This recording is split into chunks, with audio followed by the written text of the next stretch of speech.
Hello student, हम लोग पढ़ रहे हैं चैप्टर 2 बायोलॉजी क्लास 12th का chapter number 2 sexual reproduction in flowering plant.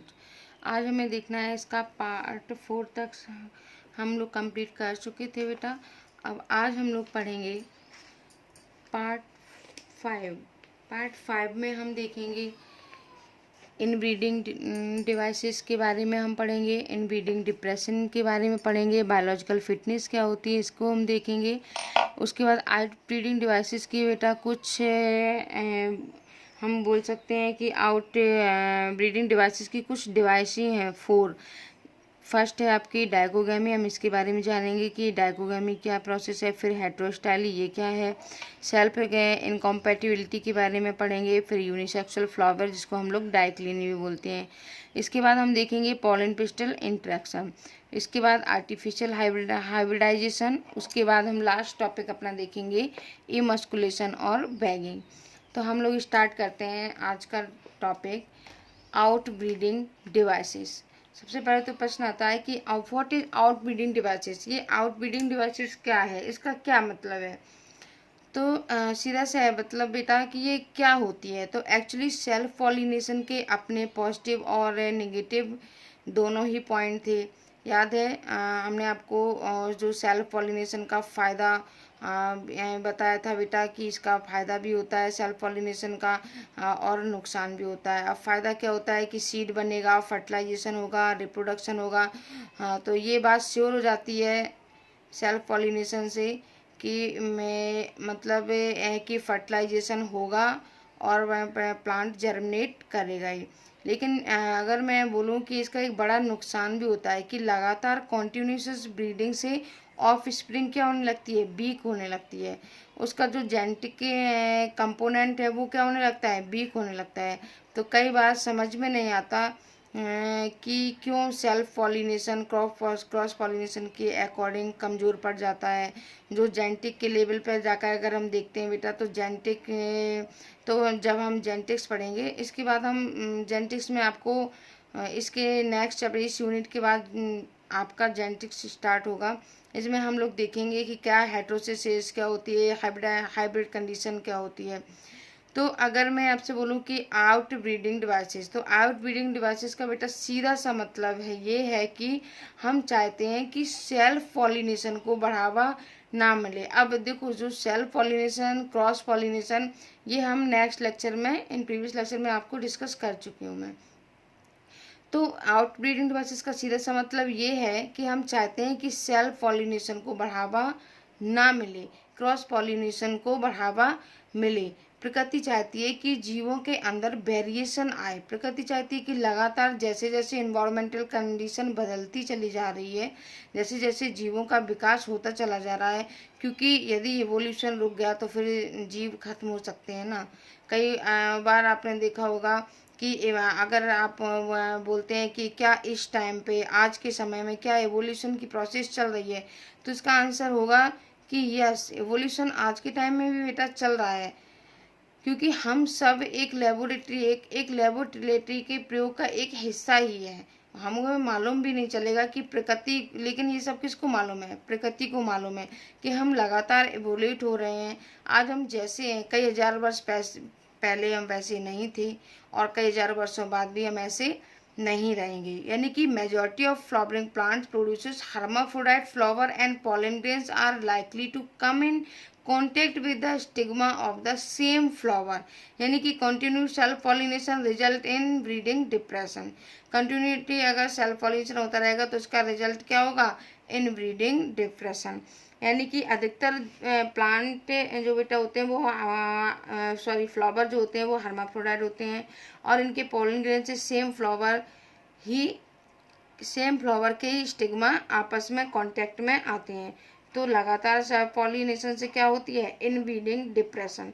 अब प्रश्न ये है, क्वेश्चन ये है कि what is in breeding depression. Next heading आपकी ये है कि what is in breeding depression. ये इन ब्रीडिंग डिप्रेशन क्या है। तो बेटा अच्छे से सुनना कि सेल लगातार यानी कि लगातार सेल पॉलिनेशन करने से क्या होता है, बाहर से नए कैरेक्टर अंदर नहीं आ पाते हैं। और नहीं आ पाते तो जो करेक्टर के नए कॉम्बिनेशन है वो भी नहीं बन पाते हैं। जो पुराने करेक्टर प्रेजेंट हैं ऑलरेडी उनके बीच में होमोजाइगस कंडीशन बनने लगती है। अब होमोजाइगस कंडीशन आपको मालूम है और हेटेरोजाइगस कंडीशन भी मालूम है कि क्या होती है। और उसमें से जो रिसेसिव करेक्टर होते हैं वो हार्मफुल करेक्टर होते हैं, वो भी अपने आप को एक्सप्रेस करने लगते हैं। अब ये रिसेसिव करेक्टर क्या होते हैं, हम सबके पास जीन जो हैं वो दो यानी कि जोड़े में होते हैं। मेरे पास जीन जो है वो जोड़े में है, पेयर में है। जो जीन इफेक्टिव जीन है वो अपने आप को एक्सप्रेस कर रहा है, जो इफेक्टिव जीन नहीं है वो कैसा है, छिपा हुआ है, दबा हुआ है। हम सबके पास में क्रोमोसोम का क्या है, एक सेट है, और वो भी किससे आता है, मदर से आता है, और एक सेट किससे आता है, फादर से आता है। यानी कि जो जीन हमारे होते हैं वो कैसे होते हैं, जोड़े में होते हैं। तो सीधा सा मतलब है कि जो आपके इनब्रीडिंग डिप्रेशन का मतलब ये है कि सेल लगातार इनब्रीडिंग करने के कारण, मतलब जो सेल पॉलिनेशन करने के कारण या जो सिबलिंग है उनको आपस में क्रॉस करने के कारण लगातार क्या हो रहा है कि ऑफस्प्रिंग जो है उनकी बायोलॉजिकल फिटनेस कम होती चली जा रही है, और इसी को हम क्या बोलते हैं, इनब्रीडिंग डिप्रेशन। आई होप आपको अच्छे से समझ में आ गया होगा। अब आपको प्रश्न ये है नेक्स्ट क्वेश्चन कि what is biological fitness. Biological fitness क्या है। तो बेटा बायोलॉजिकल फिटनेस का सीधा सा मतलब है कि एक जीव के जीवित रहने की जो क्षमता है, रिप्रोडक्शन करने की जो क्षमता है, और अपने आनुवंशिक पदार्थ को आगे बढ़ाने की क्षमता और रिप्रोडक्शन करने की क्षमता, ये सब देखो बेटा किससे, रिप्रोडक्शन से क्या बना हुआ है, सॉरी बोल सकते हैं कि हम रिप्रोडक्शन से क्या बना हुआ है, रिप्रोडक्शन से क्या है, एक कॉन्टिन्यूटी ऑफ लाइफ बना हुआ है।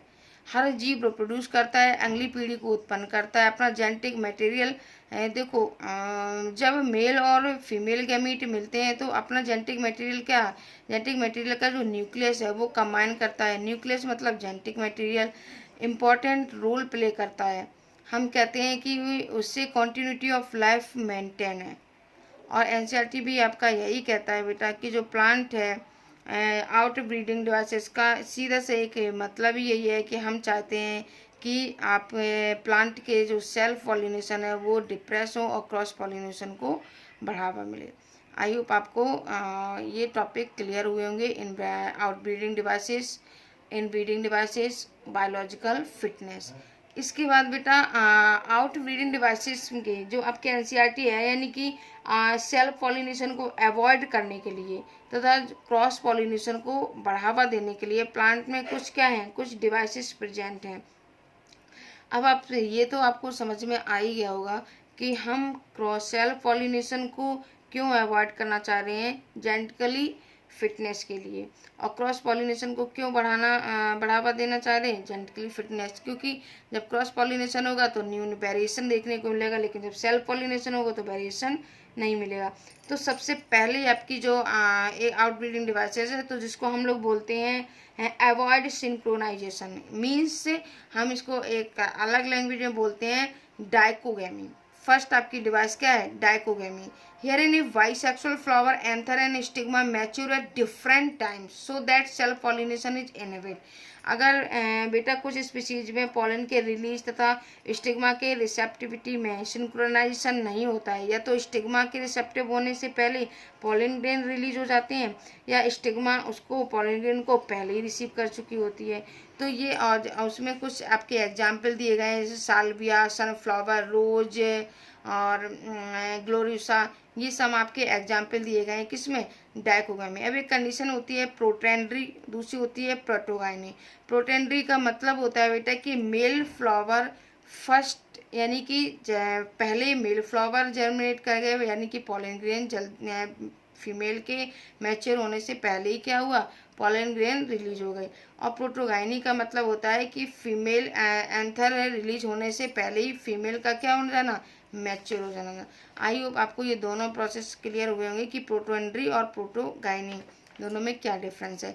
सेकेंड डिवाइस आपकी है बेटा anther and stigma are placed at different position. मतलब डिफरेंट का मतलब इसको क्या बोले, जैसे फर्स्ट डिवाइस को हमने बोला था डाइकोगेमी, सेकेंड डिवाइस है आपकी हेट्रोस्टाइली। सेकेंड डिवाइस को बोलते हैं हेटेरोस्टाइली। अब हम देख सकते हैं कि हेटेरोस्टाइली क्या है। इसमें क्या होता है, कुछ दूसरी स्पीशीज की अगर हम बात करें, प्रजातियों की बात करें, तो उसमें एंथर और स्टिग्मा अलग अलग पोजीशन पर होते हैं और पॉलन ग्रेन जो है कांटेक्ट में, एक दूसरे के कांटेक्ट में नहीं आ पाते हैं। तो इससे क्या होता है कि कुछ फ्लावर ऐसे होते हैं कि उनमें हमको हेटेरोथैलस कंडीशन देखने को मिलती है। उसमें मेल और फीमेल पार्ट हैं, उनकी पोजीशन ऐसी होती है कि एंथर चाहकर भी स्टिग्मा को पॉलिनेट नहीं कर सकता है, स्टिग्मा चाहकर भी एंथर को पॉलिनेट नहीं कर सकती है। तो इसका मतलब ये है कि फ्लावर के अंदर मेल और फीमेल पार्ट दोनों प्रेजेंट हैं, लेकिन उनकी पोजीशन इस प्रकार से है कि जिसके चलते वो एक दूसरे को पॉलिनेट नहीं कर सकते हैं। इसलिए हम इसको क्या है, ऑटोगैमी को भी हम इसमें प्रिवेंट कर पाते हैं। अब हेटेरोस्टाइली यानी कि flower have different types of height of style and stamen. Flower में स्टैमिन और स्टिग्मा की जो डिफरेंट हाइट होती है और सेल्फ पॉलिनेशन पॉसिबल नहीं हो पाता है। इसकी हम कुछ एग्जाम्पल हैं सेकेंड डिवाइस के। सेकेंड डिवाइस जिसका नाम है क्या, हेटेरोस्टाइली, जैसे जेस्मिन, प्राइमोज, लैंथाइरस, ऑक्जेलिस, इस टाइप के ये कुछ एग्जाम्पल हैं।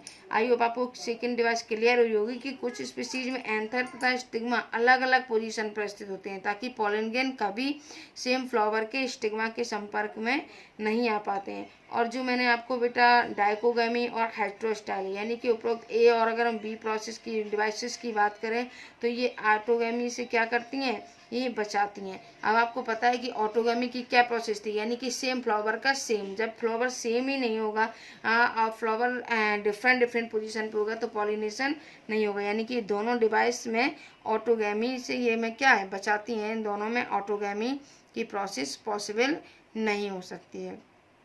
इसके बाद अपनी थर्ड डिवाइस आती है सेल्फ इनकॉम्पेबिलिटी। अब सबसे पहले क्वेश्चन आता है कि व्हाट इज सेल्फ इनकॉम्पेबिलिटी।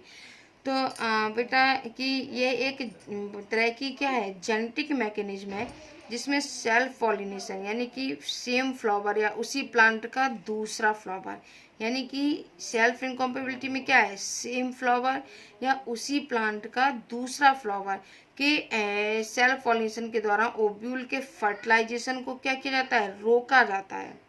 पिस्टिल में सेल्फ इनकॉम्पेबिलिटी से पॉलन जर्मिनेशन तथा पॉलन ट्यूब की ग्रोथ नहीं हो पाती है। क्यों, क्योंकि जब बेटा एक जैसे यानी कि पॉलन ग्रेन अगर सेम होंगे तो उनमें फर्टिलाइजेशन नहीं, स्टिग्मा वाटर हाइड्रेशन को प्रोवाइड नहीं करवाती है, इसलिए पॉलन ग्रेन जनरेट नहीं होता है। क्यों, क्योंकि सेल्फ इनकॉम्पेबिलिटी में क्या है बेटा, ये जेनेटिक मैकेनिज्म है। इसमें स्टिग्मा के पास जैसे ही पॉलन ग्रेन आता है तो अगर वो सेम है तो जेनेटिक मटेरियल सेम है तो वो उसको हाइड्रेशन प्रोवाइड नहीं करती है। क्यों, क्योंकि उन्हें जेनेटिक वेरिएशन देखने को नहीं मिलेगा, सेल्फ पॉलिनेशन की कंडीशन पॉसिबल हो जाएगी। जैसे कि सेल्फ इनकॉम्पेबिलिटी एक जेनेटिक मैकेनिज्म है जिसमें एक ही प्लांट के बने हुए पॉलन ग्रेन को जेनेटिकली समान होंगे, उनको ग्रो नहीं करने दिया जाएगा, उनको प्रिवेंट कर दिया जाएगा क्योंकि वो पॉलन ट्यूब का फॉर्मेशन नहीं कर पाएंगे, उनका जर्मिनेशन रोक दिया जाएगा। तो इसे सेल्फ इनकॉम्पेबिलिटी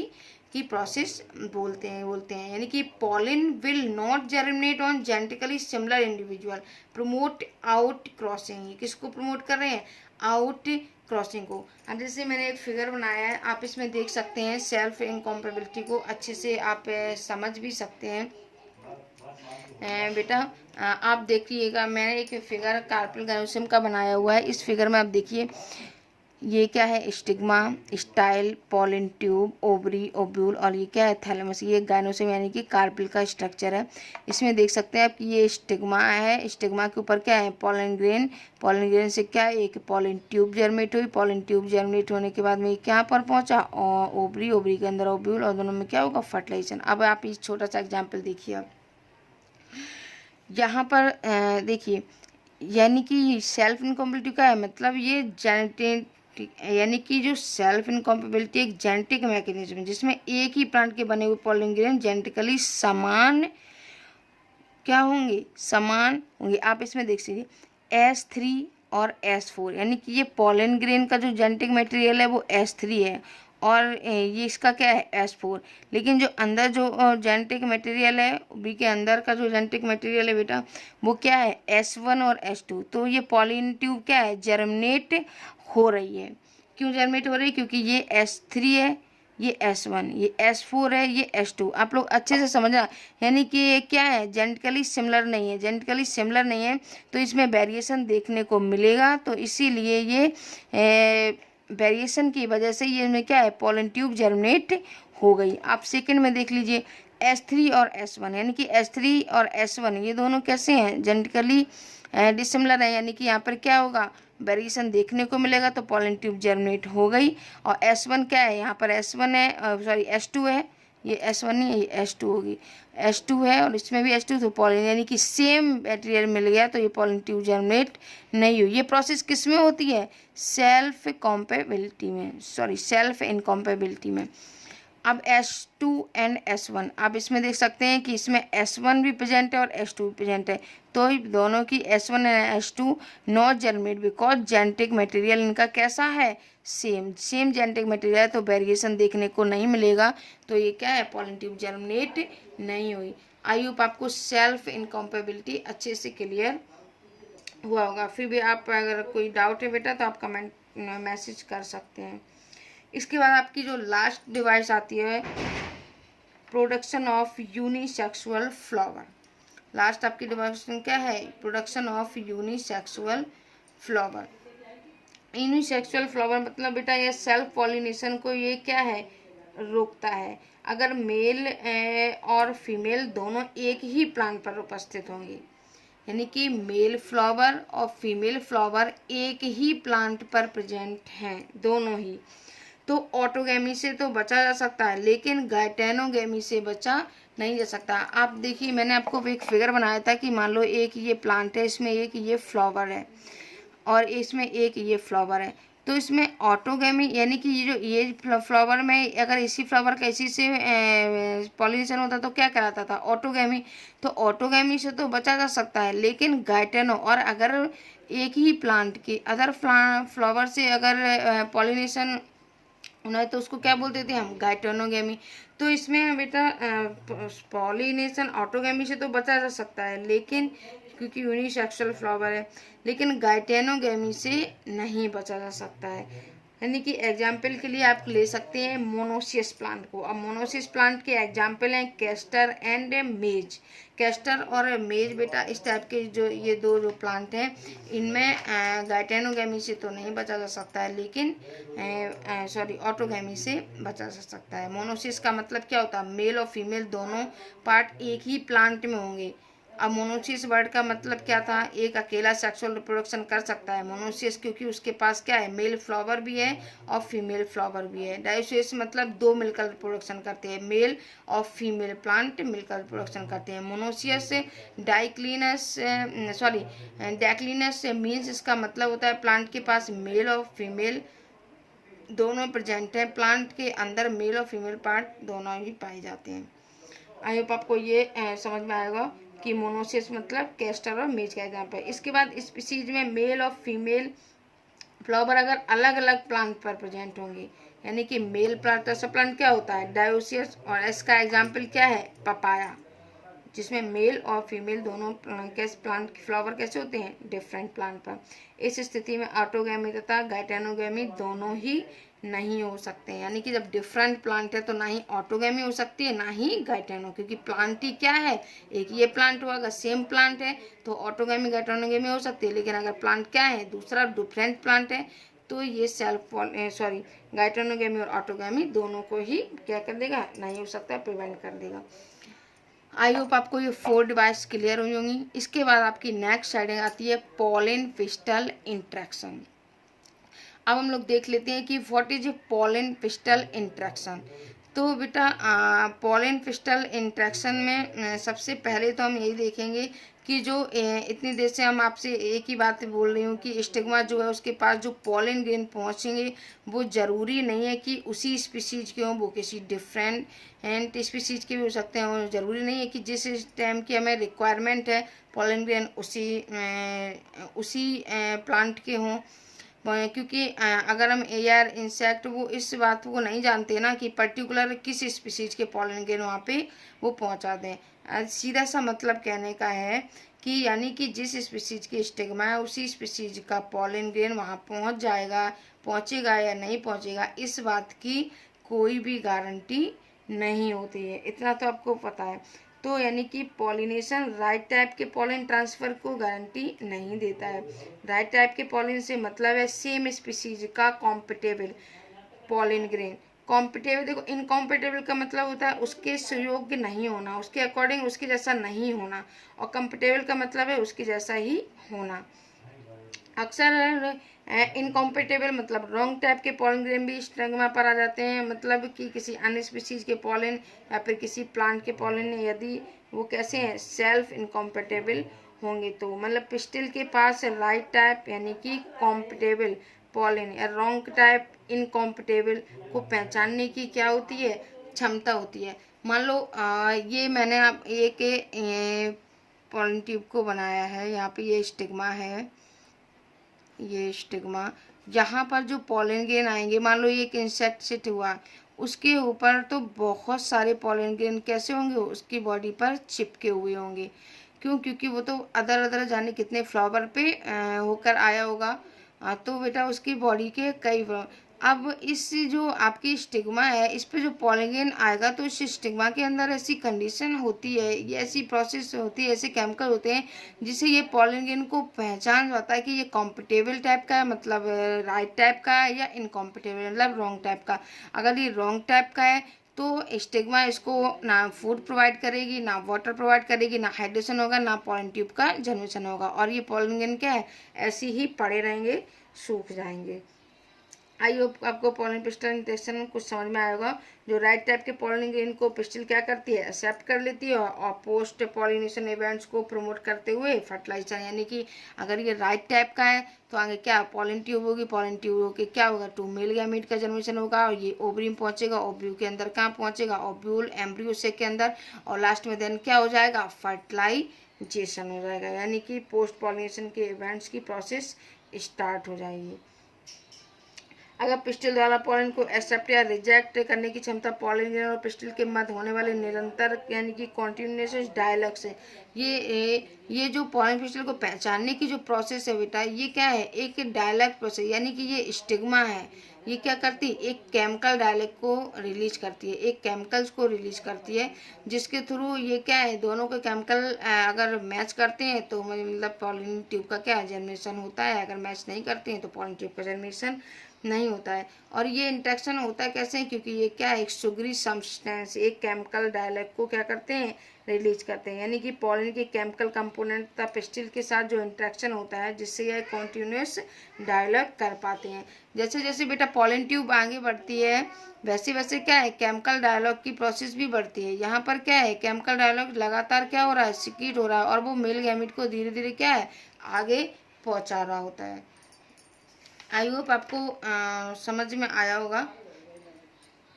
अभी जब अगर मैं बोलूँ कि आगे पोस्ट फर्टिलाइजेशन के लिए पहुंचाता तो ये पोस्ट फर्टिलाइजेशन इवेंट का मतलब क्या है, यानी कि पॉलन ट्यूब का फॉर्मेशन, जैसे ये पॉलन ट्यूब का फॉर्मेशन हुआ, पॉलन ट्यूब के फॉर्मेशन के बाद बेटा क्या होगा पॉलन ट्यूब ये ग्रो हुई, ग्रो होने के बाद में क्या है पॉलन ट्यूब की एंट्री किस में होगी, pollen tube into the ovule, ovule में पॉलन ट्यूब क्या करेगी ऐसे एंट्री करेगी एंड रिलीज मेल गैमेट, और मेल गैमेट को क्या करेगी रिलीज करेगी। देन क्या होगा डबल फर्टिलाइजेशन, ट्रिपल फ्यूजन भी होगा, सिनगेमी भी होगी, और मोस्ट पॉलिनेशन इवेंट्स प्रेजेंट होंगे।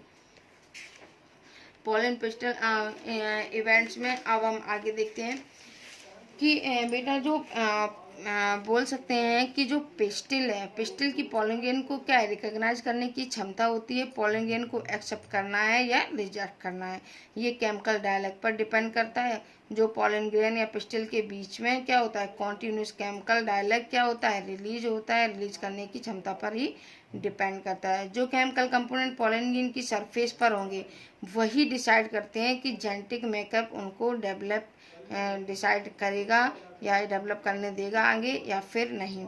अगर हम एडवांस में पढ़ेंगे तो हम देखेंगे कि we have more than 15 type of protein, जिसको हम लोग क्या करते हैं बेटा, आइडेंटिफाई कर चुके हैं, किसमें, पॉलन पिस्टल इंट्रैक्शन में बड़ा की रोल प्ले करते हैं। आज पॉलन पिस्टल के बारे में हम पूरा एक फ्लो चार्ट के बारे में जानते हैं कि इसमें कितने टाइप के प्रोटीन होते हैं, इस प्रोटीन से कंबाइन करेगा कौन सा तो स्टिग्मा इसको पहचानेगी, अदरवाइज नहीं पहचानेगी। कि बॉटनिस्ट आप बेटा ये क्या है, एक पॉलन पिस्टल इंट्रैक्शन का क्या है, एक बोल सकते हैं कि बॉटनिस्ट हैं वो प्रयास कर रहे हैं, और वो इसलिए प्रयास कर रहे हैं कि आगे चलकर हम लोग हाइब्रिडाइजेशन को और सिंप्लीफाई कर सकें।